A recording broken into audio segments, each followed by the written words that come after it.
I am writing this under an appreciable mental strain, since by tonight I shall be no more.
Penniless, and at the end of my supply of the drug which alone makes life endurable, I can bear the torture no longer, and shall cast myself from this garret window into the squalid street below. Do not think from my slavery to morphine that I am a weakling or a degenerate. When you have read these hastily scrawled pages, you may guess, though never fully realize, why it is that I must have forgetfulness or death.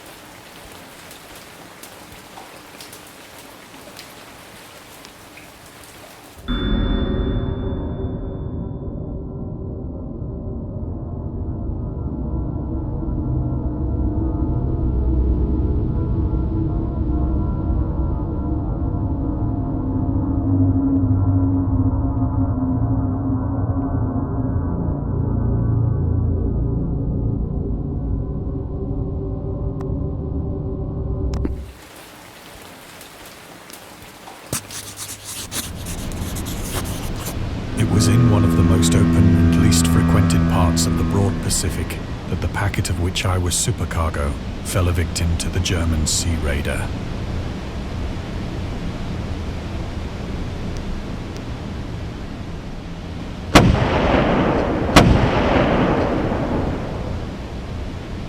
The Great War was then at its very beginning, and the ocean forces of the Hun had not completely sunk to their later degradation, so that our vessel was made a legitimate prize, whilst we of her crew were treated with all the fairness and consideration due us as naval prisoners.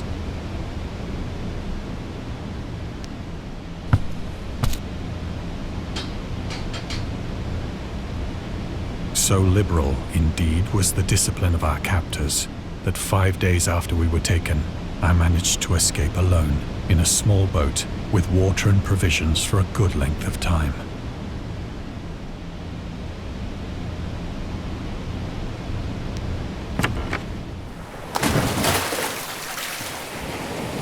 When I finally found myself adrift and free, I had but little idea of my surroundings. Never a competent navigator, I could only guess vaguely by the sun and stars that I was somewhat south of the equator. Of the longitude, I knew nothing, and no island or coastline was in sight.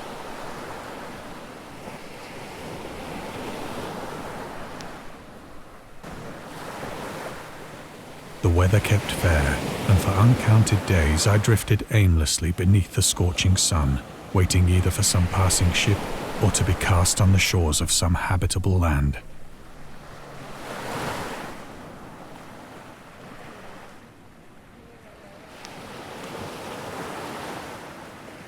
But neither ship nor land appeared, and I began to despair in my solitude upon the heaving vastness of unbroken blue. The change happened whilst I slept. Its details I shall never know, for my slumber, though troubled and dream-infested, was continuous.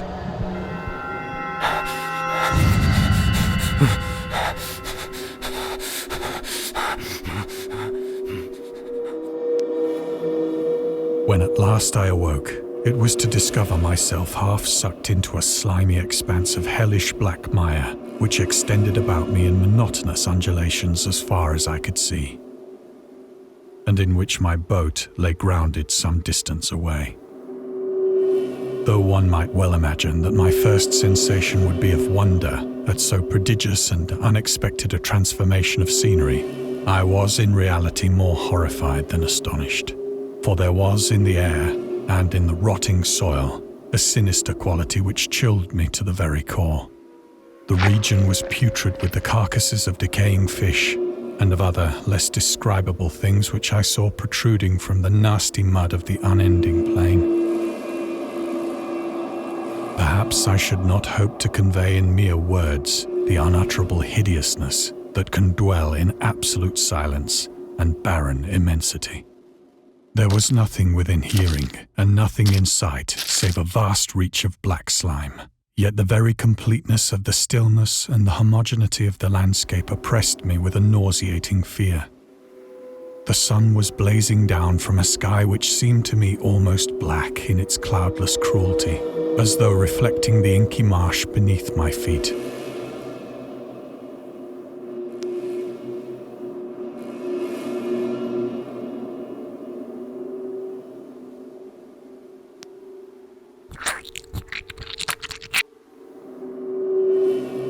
As I crawled into the stranded boat, I realized that only one theory could explain my position. Through some unprecedented volcanic upheaval, a portion of the ocean floor must have been thrown to the surface, exposing regions for which innumerable millions of years had lain hidden under unfathomable watery depths.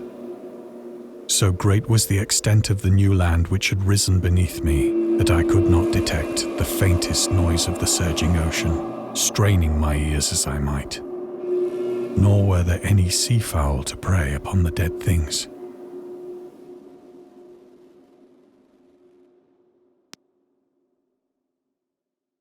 For several hours I sat thinking or brooding in the boat, which lay upon its side and afforded a slight shade as the sun moved across the heavens. As the day progressed, the ground lost some of its stickiness and seemed likely to dry sufficiently for traveling purposes in a short time. That night I slept but little, and the next day I made for myself a pack containing food and water, preparatory to an overland journey in search of the vanished sea and possible rescue.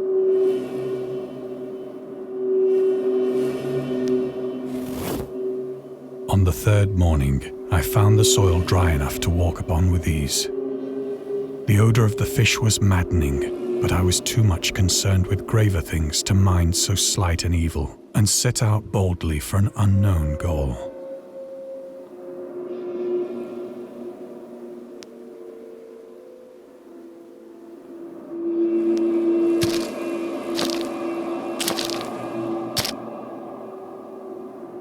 All day I forged steadily westward, guided by a faraway hummock which rose higher than any other elevation on the rolling desert.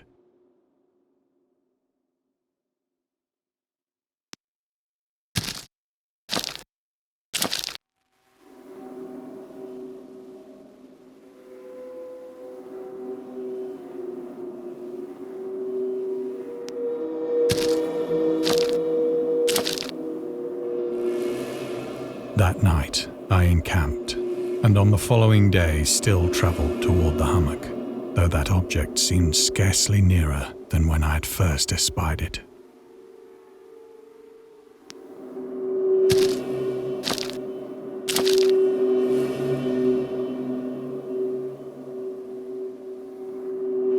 By the fourth evening, I attained the base of the mound, which turned out to be much higher than it had appeared from a distance. an intervening valley setting it out in sharper relief from the general surface. Too weary to ascend, I slept in the shadow of the hill. I know not why my dreams were so wild that night, but ere the waning and fantastically gibbous moon had risen far above the eastern plain, I was awake in a cold perspiration, determined to sleep no more. Such visions as I had experienced were too much for me to endure again. And in the glow of the moon I saw how unwise I had been to travel by day. Without the glare of the parching sun, my journey would have cost me less energy. Indeed, I now felt quite able to perform the ascent which had deterred me at sunset. Picking up my pack, I started for the crest of the eminence.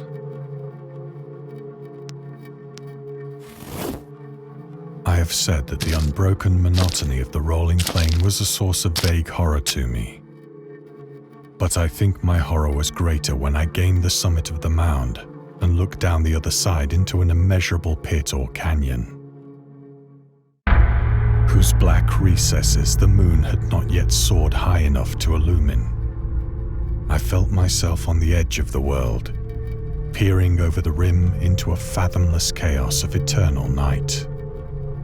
Through my terror ran curious reminiscences of Paradise Lost, and of Satan's hideous climb through the unfashioned realms of darkness. As the moon climbed higher in the sky, I began to see that the slopes of the valley were not quite so perpendicular as I had imagined. Ledges and outcroppings of rock afforded fairly easy footholds for a descent, whilst after a drop of only a few hundred feet, the declivity became very gradual.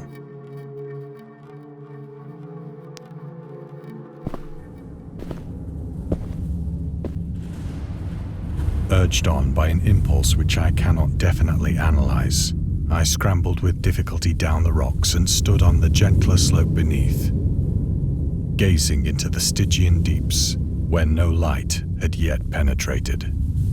All at once, my attention was captured by a vast and singular object on the opposite slope, which rose steeply about 100 yards ahead of me, an object that gleamed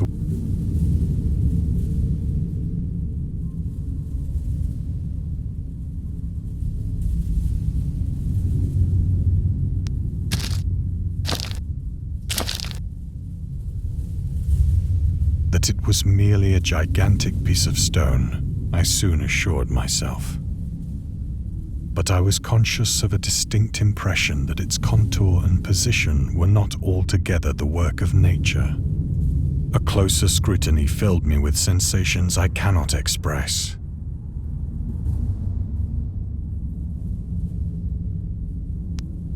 For despite its enormous magnitude, and its position in an abyss which had yawned at the bottom of the sea since the world was young, I perceived beyond a doubt that the strange object was a well-shaped monolith, whose massive bulk had known the workmanship and perhaps the worship of living and thinking creatures.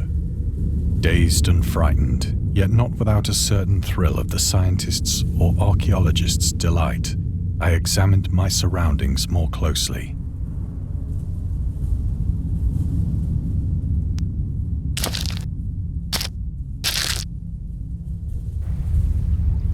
The moon, now near the zenith, shone weirdly and vividly above the towering steeps that hemmed in the chasm, and revealed the fact that a far-flung body of water flowed at the bottom, winding out of sight in both directions and almost lapping my feet as I stood on the slope. Across the chasm, the wavelets washed the base of the Cyclopean monolith, on whose surface I could now trace both inscriptions and crude sculptures.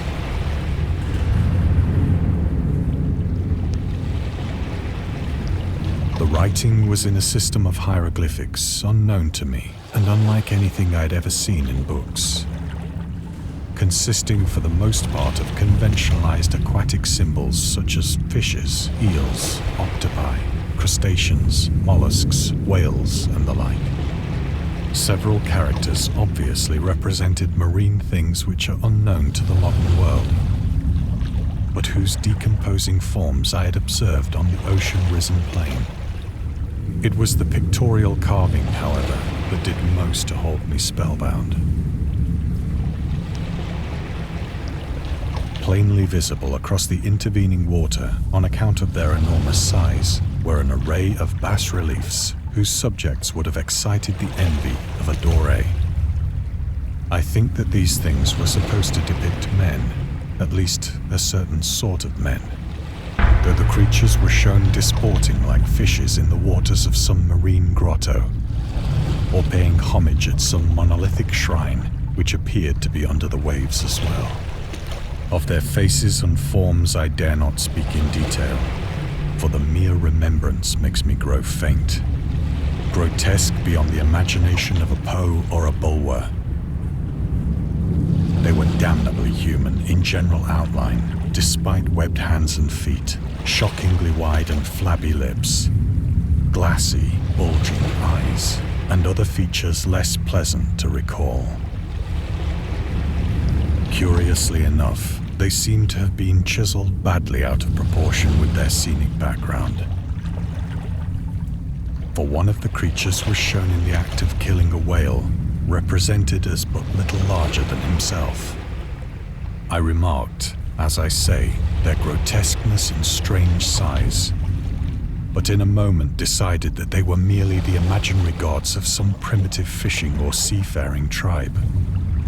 Some tribe whose last descendant had perished eras before the first ancestor of the Piltdown or Neanderthal man was born.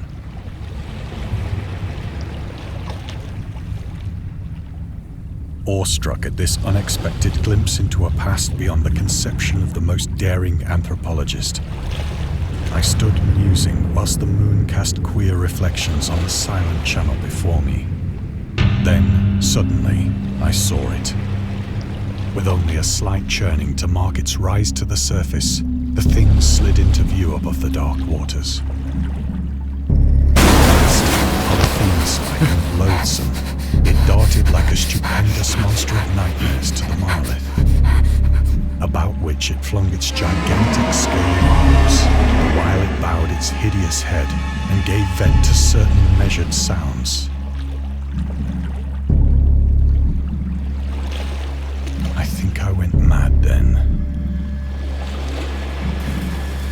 Of my frantic ascent of the slope and cliff, and of my delirious journey back to the stranded boat, I remember little.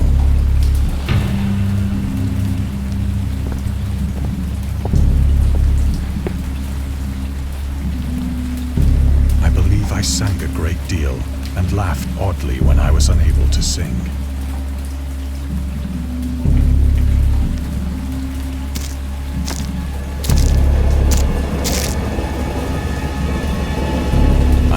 Distinct recollections of a great storm sometime after I reached the boat.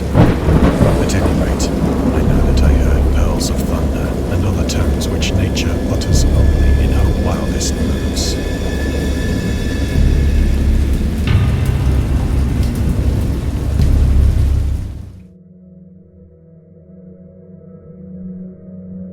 When I came out of the shadows, I was in a San Francisco hospital.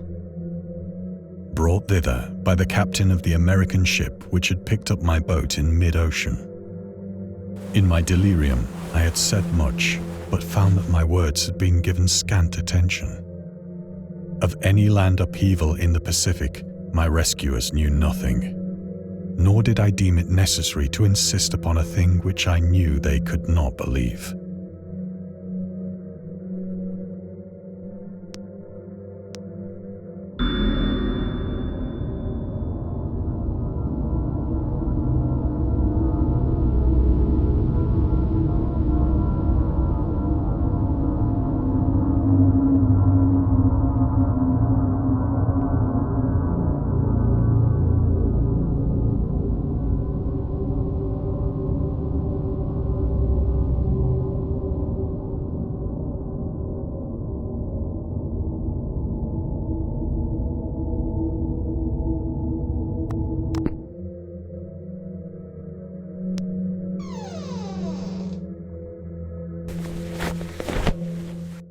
Once I sought out a celebrated ethnologist and amused him with peculiar questions regarding the ancient Philistine legend of Dagon, the fish god.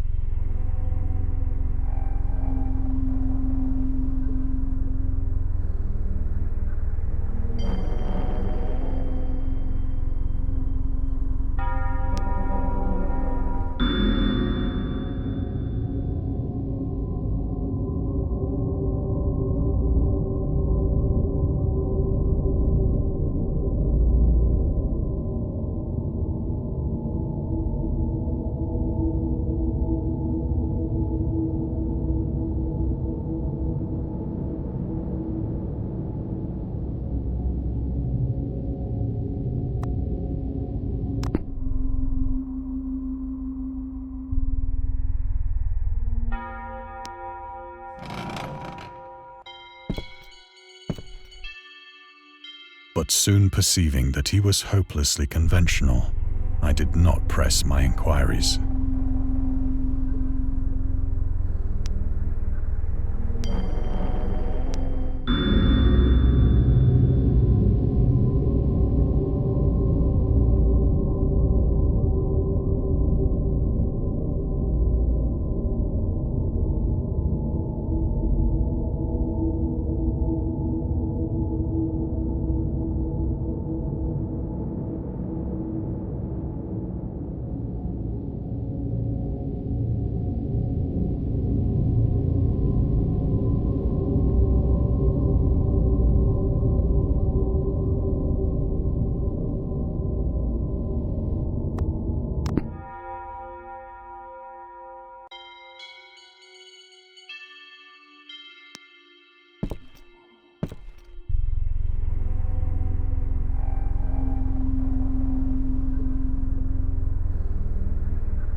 It is at night, especially when the moon is gibbous and waning, that I see the thing. I tried morphine, but the drug has given only transient surcease and has drawn me into its clutches as a hopeless slave. So now I am to end it all, having written a full account for the information or the contemptuous amusement of my fellow men.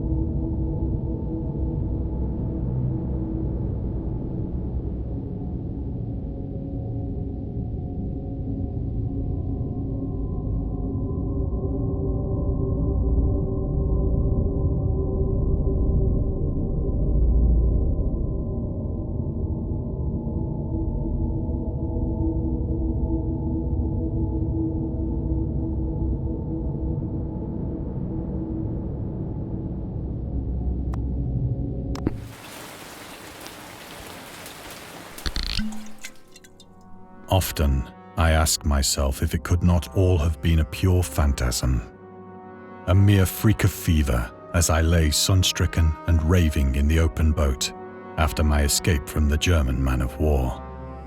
This I ask myself, but ever does there come before me a hideously vivid vision in reply.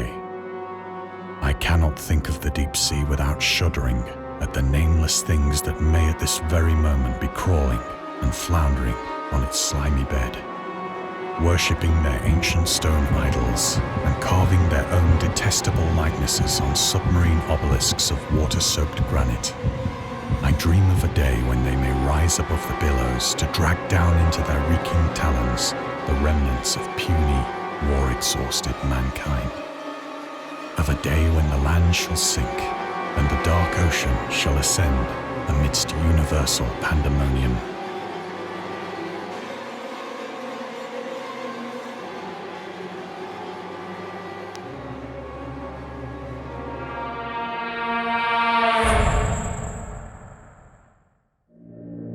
The end is near. I hear a noise at the door, as of some immense slippery body lumbering against it.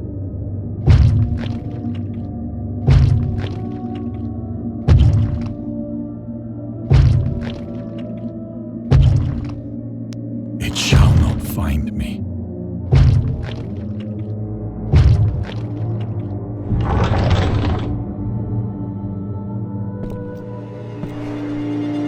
God, that hand!